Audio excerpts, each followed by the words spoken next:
rajim. Bismillahirrahmanirrahim. Assalamualaikum warahmatullahi wabarakatuh. Innal hamdalillah wassalatu wassalamu ala Rasulillah wa ala alihi wa sahbihi wa man walah. Allahumma salli wa sallim wa barik ala sayyidina Muhammad al-Fatihi lima ughliqa wal khatimi lima sabaq nasiril haqq bil haqq والهادي إلى صراطك المستقيم وعلى آله وصحبه حق قدره ومقداره العظيم أما بعد. Alhamdulillah, pertama dan selamanya marilah kita bersama-sama mengucapkan syukur pada Allah Subhanahu wa taala atas segala nikmat yang telah Allah Taala kurniakan kepada kita.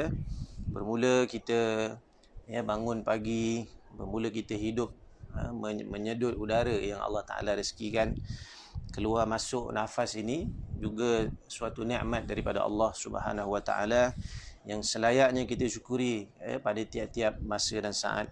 Dan juga marilah sama-sama kita bersyukur pada Allah Subhanahu Wa Ta'ala masih lagi diberikan kepada kita kesihatan yang baik, sehingga pada saat ini dapat kita hadir dalam majlis ilmu ini.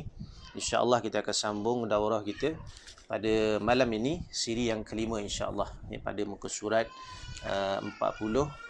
InsyaAllah biiznillah kita akan selesaikan pada muka surat 43, iaitu berkenaan dengan adab-adab mandi dan juga ada adab tayamum. Jadi insyaAllah untuk berkati majlis pada malam ini, sama-sama kita buka majlis ilmu kita dengan bacaan doa. Mudah-mudahan diberkati oleh Allah Ta'ala, diberi kefahaman dan juga kekuatan. Mudah-mudahan dapat kita istiqamah untuk kita mengamalkan ilmu yang kita pelajari insyaAllah.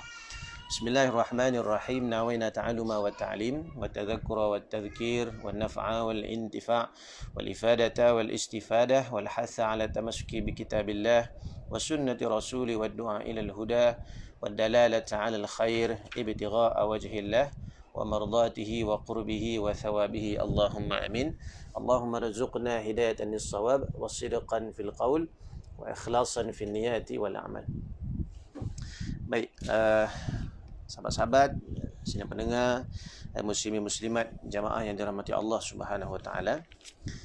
Jadi alhamdulillah pada perbincangan kita yang lepas kita telah mempelajari tentang kaifiat untuk bagaimana kita khusyuk dalam ibadah, khususnya ketika mana kita mengambil wuduk dengan penuh beradab kepada Allah Subhanahu Wa Taala.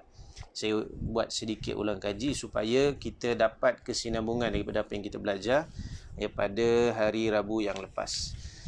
Jadi sidang jemaah yang dirahmati Allah Taala, di mana Imam Ghazali rahimahullah mengajarkan kita pada setiap kali kita membasuh anggota-anggota wuduk kita, bermula daripada kita melaksanakan yang sunnah, kita buat yang sunnah, kita kumur-kumur, kita basuh tangan kita, kita berkumur-kumur, masukkan air ke dalam hidung, kemudian kita memulakan dengan niat berwuduk, membasuh muka, kita basuh tangan, kemudian menyapu kepala, telinga dan juga kaki. Maka setiap daripada kelakuan kita itu mempunyai adab-adabnya yang mesti diraikan.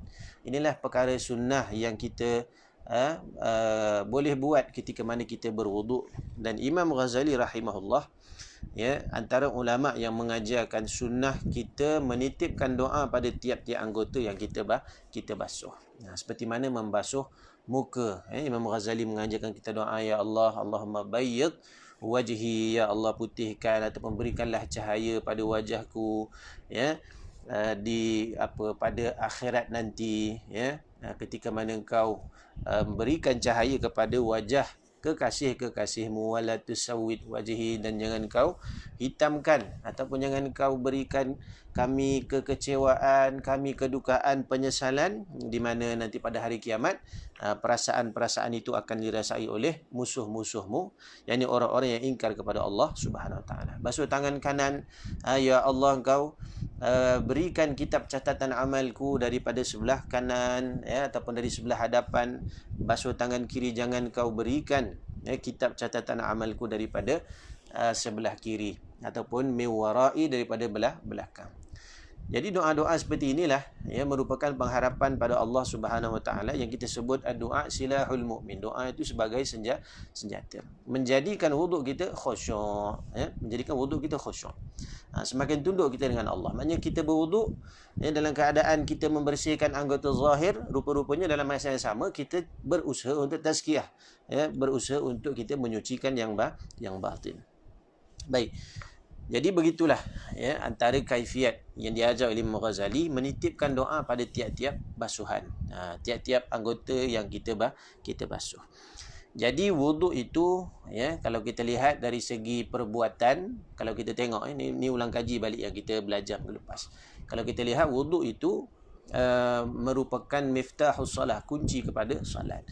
Jadi dengan wuduk yang sempurna, maka insya-Allah akan melahirkan salat yang sempurna. Kita akan salat dalam keadaan kita hudur ma'allah. Hati kita hadir dengan Allah Subhanahu Wa Taala sehinggalah sampai kepada penghujung salat. Dan antara bukti maknanya wuduk kita itu sempurna, salat kita itu sempurna adalah bila mana kita habis menunaikan salat, kita rasa rindu lagi untuk menunaikan salat. Inilah solat dipanggil sebagai salatul muqarrabin, solat orang yang dekat dengan Allah Subhanahu Wa Taala. Dimulai dengan wuduk yang khusyuk tadi. Wuduk yang sempurna. Baik, jadi pada hari ini kita akan bincangkan tentang satu lagi bentuk taharah yang lebih besar daripada wuduk, iaitu adalah al-ghuslu, iaitu mandi. Ini kita nak bincang mandi. Jadi mandi di sini yang kita nak bincang adalah mandi junub ataupun mandi janabah, mandi hadas besar. Qala al-musannif rahimahullahu taala wa nafa'ana bi ulumi fid dharain amin. Apabila engkau berjunub, muka surah 40 itu, siapa yang ada kitab Rumi boleh rujuk. Apabila engkau junub, sama ada kerana bermimpi ataupun kerana bersama suami isteri, maka bawalah sebekas air ke bilik mandi. Maknanya bawa satu bejana, ataupun pada hari ini kita Allah Ta'ala mudahkan adanya paip, adanya shower, ataupun adanya kolah dan sebagainya. Tapi zaman dulu kalau kita nak tengok sumber air ni susah.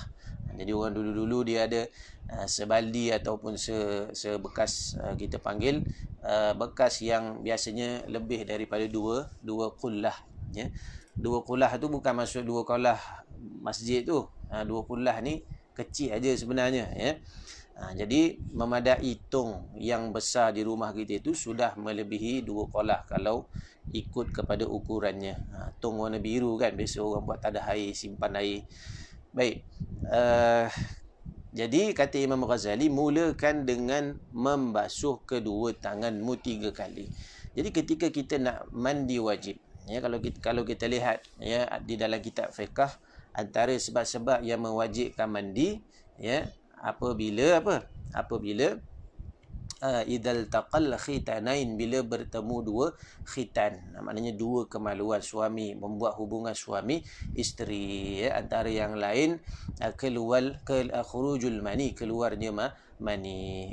Kemudian antara asbab yang lain yang mewajibkan mandi bagi wanita seperti mana dia haid contohnya, maknanya lepas haid maka dia kena mandi.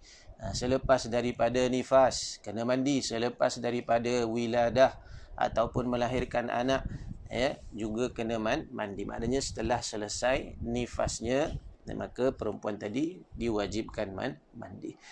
Kemudian yang berserta lelaki dan perempuan pada mandi wajib ini adalah apa dia? Iaitu mati. Jadi bila mati semua kita ni kena mandi. Seumur hidup tak pernah mandi ustaz. Tapi jangan risau, bila dia mati insya-Allah dia akan dimandikan. Jadi tanggungjawab kita pada tubuh badan kita ni sebenarnya setiap minggu, maknanya setiap minggu ni mesti kita kena mandi sekali. Sebab itu disunnahkan kita ni mandi hari Jumaat. Maknanya mandi untuk ijtima', untuk kerana perkumpulan. Jadi Allahumma salli ala Sayyidina Muhammad, janganlah seminggu sekali mandi. Kita kat Malaysia ni tak sesuai. Maknanya kita kat Malaysia ni, kalau kita badan dah berbau sikit, mandilah. Badan dah banyak perlu mandi, dah kotor, kita mandi. Itu hak kita kepada badan. Jadi mandi wajib. Perkara yang mewajibkan mandi itu ada 6. Seperti yang kita sebut pada awal tadi, ya, yang menyebabkan mandi itu ada 6. Jadi adab-adab ini yang kita kena jaga, ya. Ketika kita dah sediakan bekas ataupun dah ada air, sumber air, maka basuhlah tanganmu 3 kali.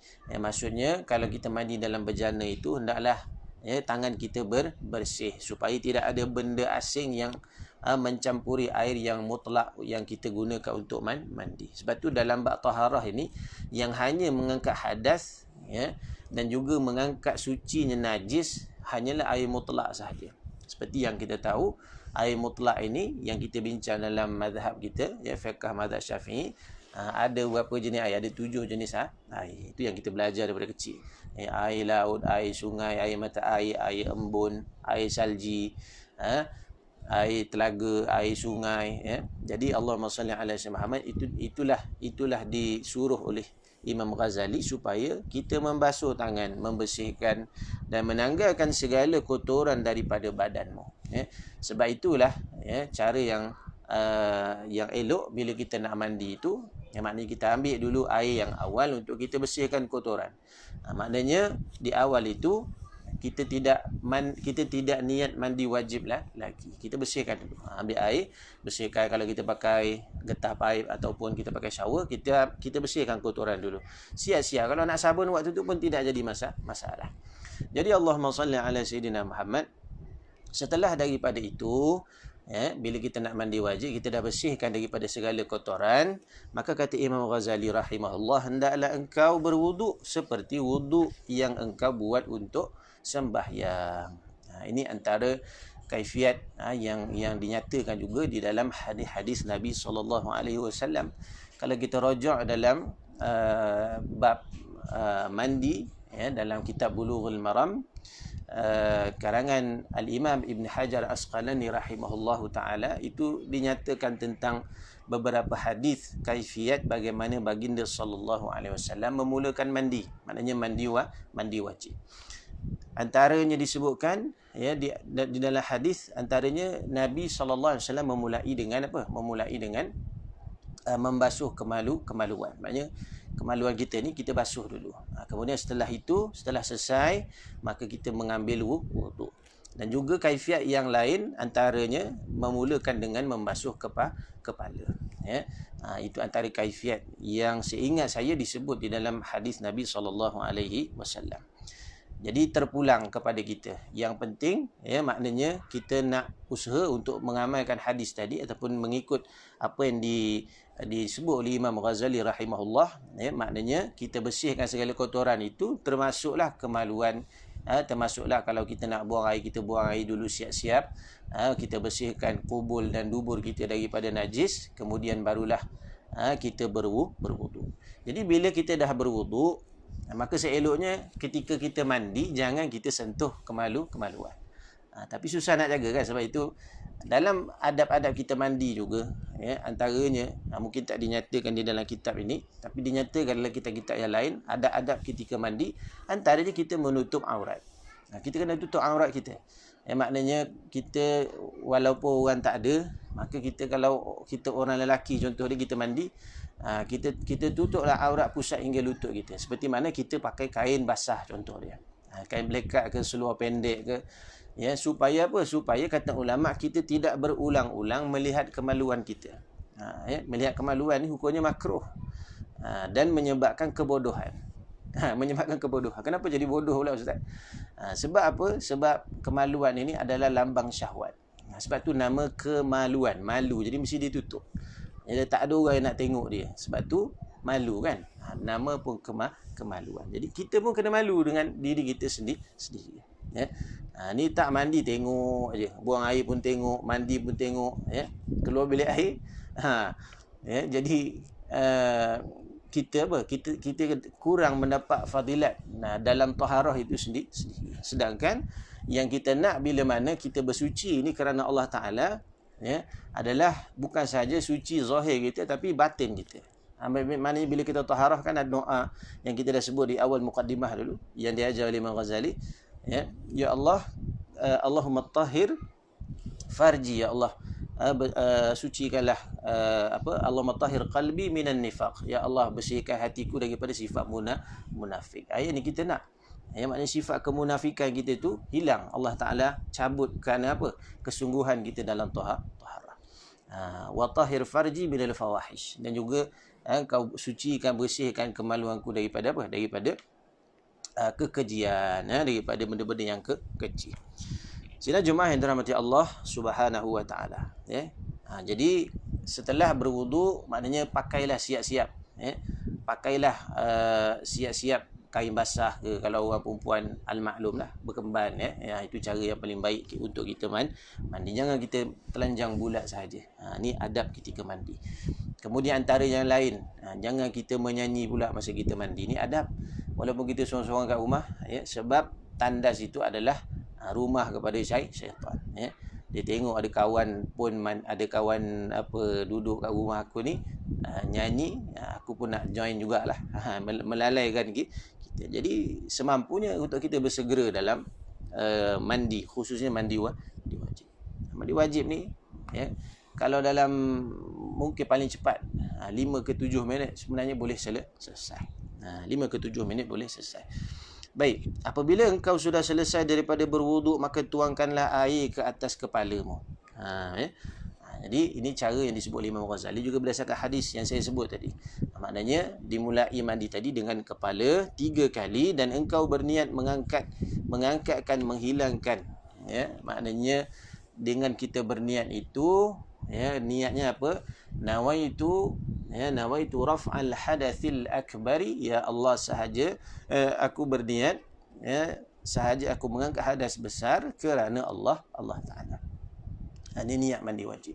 Dan niat ini ataupun tujuan kita panggil, qasad kita tu yang dikira kita telah berniat adalah niat di dalam hati kita yang kita fahami. Ayat ini biasanya kita akan faham bahasa Melayu. Jadi kalau kita niat saja aku mandi wajib ataupun mandi hadas besar kerana Allah Ta'ala, maka telah bermulalah proses mandi itu. Dan bermula kita curahkan air bermula di kepala. Ataupun ketika kita berwuduk itu, bila dikira dikira niat kita, iaitu ketika mana air hendak sampai ke muka, dan ketika itu kita berniat untuk mengambil wuduk. Ini perkara ini kita kena usahakan, kita kena usahakan kerana ini diajarkan oleh ulama. Dan engkau berniat mengangkatkan yakni menghilangkan hadas junub, kemudian tuangkanlah air ke sebelah badanmu yang kanan. Maknanya memulai mandi ini sunnahnya di belah kanan. Seperti mana kita berwuduk, maka kita akan mula dengan anggota yang kanan. Kita gosok. Adalku ataupun menggosok dalam mazhab Syafi'i hukumnya adalah sunnah. Maka kita gosok supaya air benar-benar masuk. Dan juga dalam mandi wajib itu, iaitu pertama mestilah niat. Niat mesti mandi wajib. Kemudian menghilangkan najis yang ada, sekiranya ada benda-benda yang menghalang daripada air itu, wajib hukumnya. Dan juga yang ketiga rukunnya adalah adalah meratakan air ke seluruh badan. Nampak simple seperti mana kita mandi hari-hari, namun mandi wajib agak berbeza, iaitu mestilah kita berusaha untuk menyampaikan air ke anggota ataupun ke tempat-tempat yang sukar ataupun yang sulit. Contohnya lah pelipat-pelipat perut kita, ataupun di celah-celah kaki kita dan sebagainya, di celah-celah kemaluan, bulu-bulu, celah-celah kuku, rambut, ini semuanya mesti disampaikan air. Jadi Allahumma salli ala sayyidina Muhammad, begitu teliti sekali ulama-ulama mengajarkan kita supaya air tadi sampai ke tempat yang sepatutnya. Baik. Dan Allahumma salli ala sayyidina Muhammad, ikutilah dengan sebelah kiri. Dah basuh yang kanan, kita gosok sampai ke air, dan juga sebelah kiri. Sebab itu dalam mandi wajib sebenarnya tak perlu air yang banyak. Nabi SAW dalam hadis berwuduk dengan mud, maknanya secupak air.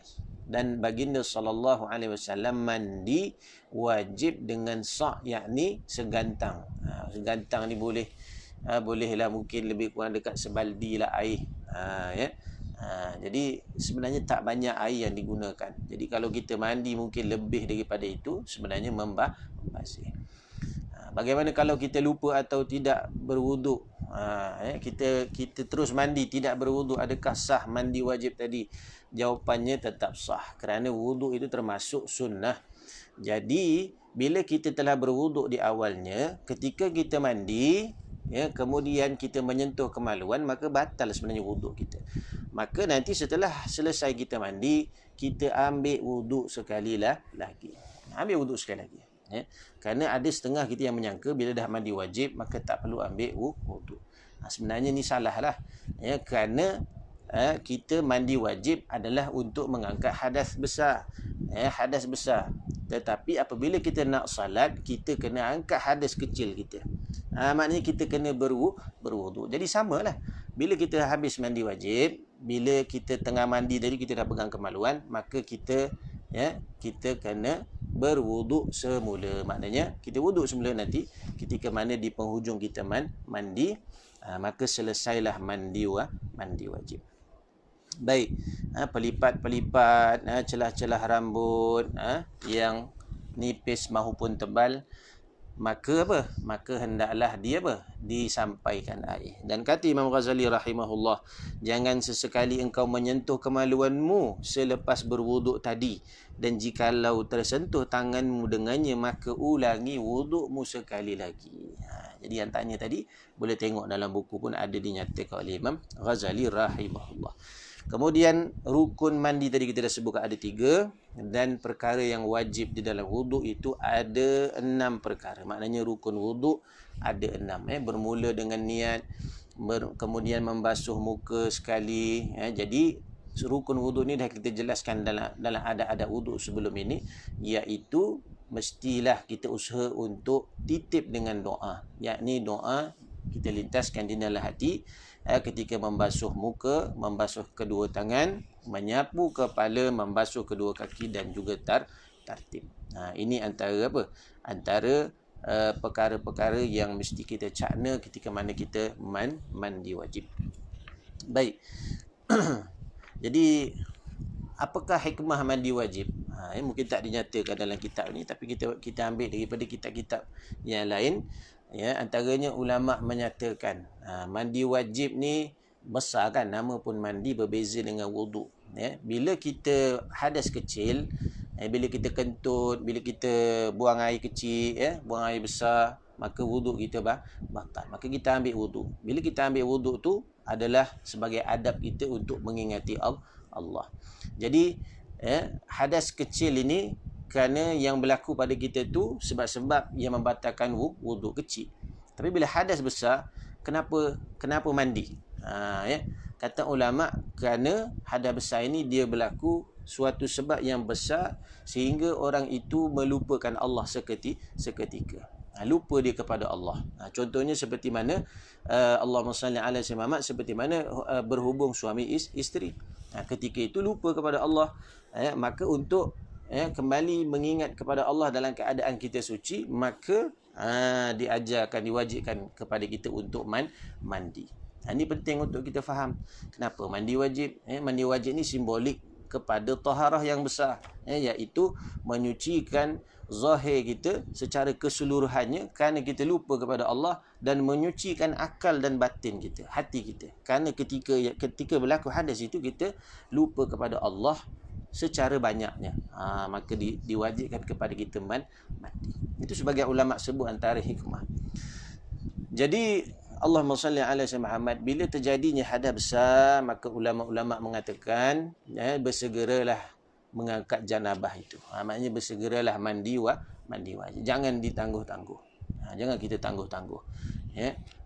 Jadi bila kita contohlah bersama dengan isteri, contohnya suami isteri kan, di malam hari nak mandi, contohnya takut sejuk, maka disunnahkan ketika itu dia berwuduk, dan setelah dia bangun daripada tidurnya hendaklah dia terus mandi. Jangan lengah-lengah dalam keadaan hadas besar ni, kecuali lah bagi orang yang memang waktu hadas besarnya panjang. Contohnya perempuan datang bulan, perempuan yang nifas. Jadi jangan mengada-ngada masa hadas besar tu dia mandi pula. Jadi tak boleh ni kita cerita tentang hubungan suami isteri. Jadi hendaklah dia apa? Hendaklah kalau dia nak melewatkan mandi, hendaklah dia berwuduk. Tidur dalam keadaan berwuduk itu walaupun dalam keadaan hadas besar itu lebih baik berbanding dengan tidur dalam keadaan tidak berwuduk. Jadi Allahumma salli ala sayyidina Muhammad, kerana ada riwayat yang menyatakan bahawa bila mana kita berhadas besar dan tidak dalam keadaan berwuduk, maka ditakuti dalam keadaan itu kita sangat mudah menerima gangguan daripada syaitan. Kerana bila seseorang dalam hadas besar, kita sebenarnya dijauhi oleh malaikat rahmat. Malaikat rahmat. Sebab tu bila kita bersuci, malaikat rahmat akan sentiasa menaungi kita. Jadi kita berwuduk itu sebagai alas. Sebagai alas. Supaya kita sentiasa dalam keadaan dijaga oleh Allah dan juga dijaga oleh para malaikat. Baik.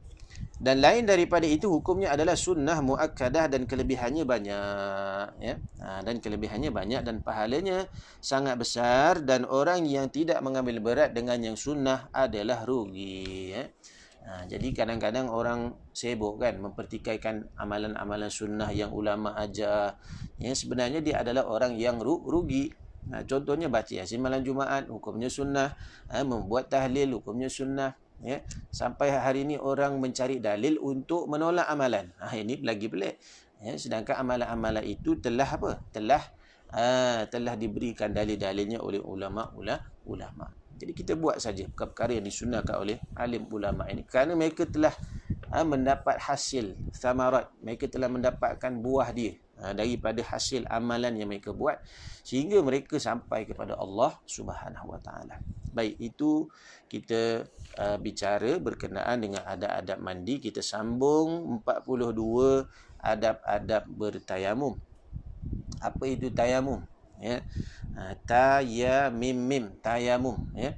Jadi tayamum ini seperti yang kita maklum dalam kitab-kitab fiqh, disebut tayamum itu adalah apa?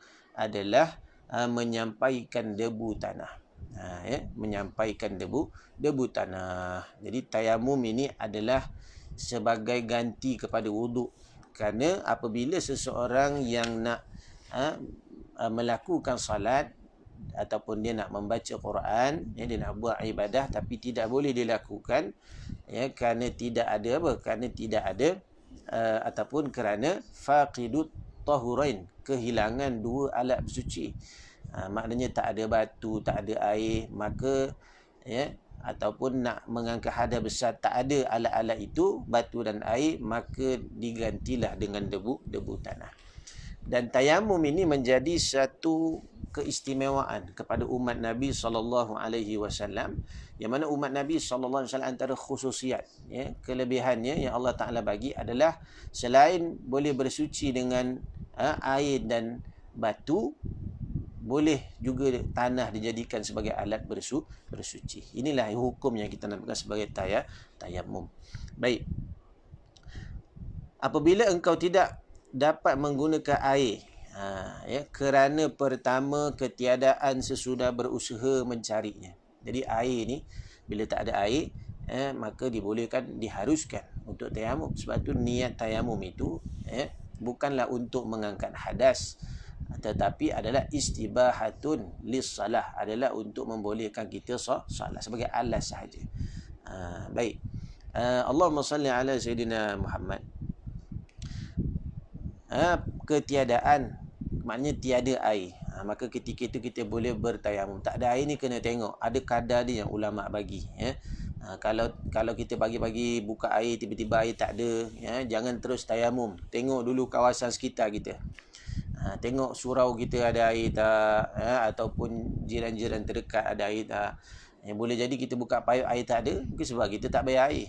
Kita tak payah ambil air. Jadi jambatan kalau air potong, tiba-tiba kita nak tayamum ketika itu tak boleh lah. Kena cari air dulu. Itu sekiranya zan, sekiranya kita menyangka besar ada air. Tapi kalau kita yakin memang diumumkan Selangor contohnya, ataupun negeri-negeri tertentu ni tak ada air, maka ketika itu tengok dulu ada tak sumber-sumber yang boleh kita dapati. Kalau memang tak ada, kita dah usaha, maka ketika itu dibolehkan tayamum. Ataupun sebab uzur sakit, doktor kata kalau kamu ni kena air, nanti daging kamu gugur contoh dia. Tangan kamu akan reput contoh kena air, maka tak boleh lah. Maka ketika itu haram menggunakan air, ya, maka wajiblah dia tayamum. Dia kena tayamum lah, ya. Ataupun ada halangan sampai mencapai air disebabkan ada binatang buas. Contohlah dia nak pergi dekat kepala paip, dekat luar rumah dia, itulah sumber air yang dia ada, tapi ada pula ular berbelit dekat kepala tu kan. Contoh takut pula, dan nak masuk waktu pula, dah nak habis waktu, maka ketika itu dia boleh tayamum. Tapi kalau dia berani, dia boleh ketuk ular tu, ataupun ada harimau lah duduk kat tepi paip tu contoh kan, tu lagi ngeri. Ada gajah ke duduk situ nak pijak kita contoh, maka dibolehkan bertayamum. Hatta kata ulama, ya, sehingga kalau kita berada di tengah laut sekalipun, kita naik kapal, kita berada di tengah laut, ya, dan kita takut, sekiranya kita mengambil wuduk tu, kita takut terjatuh ke dalam laut, ya, mungkin tak ada pengalaman ataupun mabuk terlebih-lebih contoh dia kan, mabuk sikit, kenalah juga kan, tapi ini dah melewati batasnya sehingga dia rasa tak mampu, maka dia bertayamumlah. Capailah mana-mana bahagian kapal yang dia mampu untuk bertayamum, ya. Ataupun kerana air itu sedikit, untuk menghilangkan dahagamu dan dahaga kawanmu, ya. Kalau dalam kitab fiqh tu disebut, dalam kalau tak salah dalam kitab Nailur Rajak syarah kepada matan Safinah, maknanya kalau ada air itu hanya untuk minuman, untuk keperluan, sehingga kepada memberi binatang-binatang yang dihormati, ya, binatang-binatang yang dihormatilah, maksudnya binatang-binatang yang kita panggil perlu kita bagi minum, seperti apa, seperti kucing, memang air itu diperlukan, maka kita boleh bertayamum. Dan ada juga binatang-binatang yang tidak perlu dihormati, macam binatang-binatang buas, seperti anjing liar dan sebagainya, maka air itu boleh kita pakai untuk berwuduk. Atau kerana air itu milik orang lain, dan dijual dengan harga yang lebih mahal. Ini kes catur air lah ni. Cari air, mahal sangat air, jadi boleh guna untuk, maka kita boleh bertayamum, menggantikan wuduk tadi. Atau kerana bimbang ada luka dan sakit di badanmu yang engkau bimbang, ya, atas kemudaratan dirimu apabila engkau menggunakan air. Baik, maka dalam keadaan-keadaan ini hendaklah engkau menunggu sehingga masa waktu. Jadi syarat untuk kita bertayamum, ya, hendaklah apa? Hendaklah kita menunggu masuk waktu. Menunggu masuk waktu, maknanya azan, maknanya dah masuk waktu baru kita bertayamum. Jadi ketika dah azan ataupun ketika dah masuk waktu baru sah tayamum kita. Kalau kita nak tunggu masuk waktu kita dah tayamum dulu, maka tak boleh lah. Sebab syarat dia mesti tunggu masuk waktu, ya. Baik, ada soalan. Tadi ada soalan tadi saya tak sempat baca. Minta maaf, ya. Ni ada lagi ni. Dalam masa satu malam, suami isteri bersama isteri pertama dan isteri yang kedua, boleh ke mandi wajib sekali? Jawapannya boleh lah, ya. Maknanya berapa kali pun bersama dengan isteri, kalau nak sekali mandi pun tidak menjadi masalah. Boleh, ya. Jangan tak mandi sudah. Itu yang penting. Tiba-tiba nak mandi, air tak ada kan, apa nak buat? Maka ganti dengan tayamum. Itu penting, ya, ganti dengan tayamum. Kadang-kadang ada juga orang tanya, Ustaz, macam mana nak tayamum menggantikan mandi wajib? Adakah mengguling-gulingkan badan di atas pasir ataupun di atas tanah, ya? Pasir tak boleh, ya. Maksudnya syarat tayamum dalam mazhab Syafi'i adalah mesti dengan apa? Mesti dengan debu tanah. Jadi bila kita bertayamum menggantikan mandi wajib, maka hanya memadai muka dan juga tangan sahaja, ya. Maka tak perlu kita apa? Tak perlulah kita berguling di atas tanah. Baik, kaifiat diajar oleh Imam Ghazali rahimahullah. Syaratnya tanah itu hendaklah suci dan lembut. Maknanya tanah tu, debu itu lembutlah kita nak pakai. Maksudnya tanah tu kalau keras, kita ayak dulu, keluarkan dia punya habuk ataupun debu dia untuk kita pakai, ya. Sambil merapatkan jarimu dan berniat akan istibahatus solah. Maka kalau kita nak tayamum, ni contoh satu bekas depan kita ni, bila mana kita tepuk sekali, di satu bekas, maka di tempat kita tepuk itu, ya, di tempat kita tekapkan tangan itu, maka sudah tidak boleh kita tekuk lagi di situ. Kita carilah tanah lain. Jadi bila kita tekuk itu, sama ada kita tembus Ataupun kita buat gini kan, untuk kita nipiskan tanah itu. Maknanya kita nipis kan. Kemudian barulah kita menyapu muka. Nawaitu tayammum al-istibahati solat lillahi ta'ala, kita tarik muka ni. Tarik gitu. Ya. Adakah perlu menyelati sehingga ke sampai dalam mata semua? Tak perlu. Kerana apa? Kerana dia debu tanah, dia tidak sama seperti air. Jadi memadai, kita yakin dia rata, memadai. Kemudian tangan kita kan. Jadi kita tepuk tempat lain lagi, kita tepuk. Kemudian kita nipiskan tanah. Kemudian kita ambil, kita tengok sini dia ada dua bahagian. Kawasan ini, bahagian yang pertama ni adalah untuk sapuan di bahagian belakang. Begini. Jadi kita akan, kemudian di bahagian perut sini adalah untuk sapuan di bahagian sini. Jadi kita ambil debu tanah tadi, kita tarik ke bawah ni. Kita tarik ke bawah sini. Sampai di siku, kita pusing tangan kita. Kita pusing saja. Kemudian kita terus tolak sehinggalah habis. Tarik di bawah sini. Pusing. Jadi debu di sini tidak akan tersentuh. Kita gunakan untuk tangan kiri, tangan kanan pula. Mula dengan tangan kanan lah. Minta maaf mula dengan tangan kanan. Tangan kanan sampai sini. Tolak sehingga habis. Kemudian tangan kiri, pusing sehingga habis. Selesai. Maka dikira sebagai kita bertayamum. Kalau dia dah bertayamum, ganti mandi wajib dan selepas beberapa jam jumpa air, adakah ia perlu mandi wajib? Nak mandi, kita nak mandi. Jadi sebenarnya kita tengok kepada keadaan. Biasanya kita tayamum ni apabila kita nak solat. Isu dia adalah kita nak solat. Jadi tayamum tu hanyalah untuk mengangkat solat. Jadi bila ada air, maka sebaiknya kita mandi. Kita mandilah. Sebab apa? Sebab ketika masuk waktu tu untuk melepaskan kita solat sahaja. Jadi seingat saya itulah jawapannya, wallahu a'lam. Jadi mandi lagi. Mandilah. Jangan tak mandi pula. Macam wuduk tadilah kan. Kita wuduk untuk apa? Untuk solat. Tapi kalau batal wuduk, bila batal wuduk, maka kita apa? Maka kita Allahumma salli ala Muhammad, perlu berwuduk semula. Baik. Kemudian kita sambung sedikit lagi. Lalu engkau sapukan kedua tanganmu tadi ke mukamu sekali, dan janganlah engkau bersusah-susah untuk memastikan debu itu sampai ke tempat tumbuh rambut.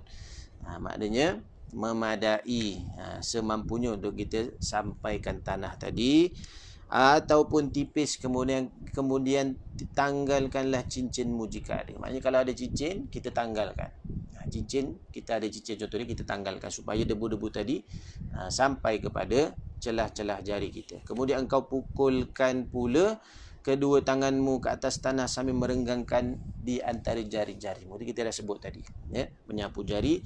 Dan sembahyanglah engkau dengan sekali tayamum ini, akan sekali sembahyang fardu dan beberapa sahaja yang engkau sukai daripada sembahyang sunnah. Jadi sekali tayamum itu mengangkat apa? Sekali tayamum mengangkat sekali fardu dan juga beberapa sunat. Jadi boleh buat sembahyang sunat. Dah sembahyang tadi ustaz kat masjid ataupun di rumah, tiba-tiba ada jenazah. Bolehkah saya solat dengan satu tayamum, dengan solat jenazah, sedangkan solat jenazah adalah fardu kifayah? Maka kata ulama, jawapannya boleh, kerana fardu kifayah maknanya di atas tingkatan martabat sunnah. Maka dibolehkan dengan satu tayamum untuk kita apa? Untuk kita buat untuk kita melakukan solat jenazah. Baik. Antara perkara yang mesti kita faham juga, contoh hari Jumaat. Bagi khatib contohnya, khatib pada hari Jumaat biasanya buat dua kewajipan. Pertama, nak baca khutbah, maka mesti kena ada wuduk.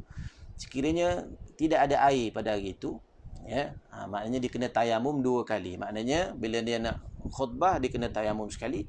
Kemudian bila nak salat, dia kena tayamum sekali lagi. Ini dikatakan dua kewajipan yang mesti dia tunaikan.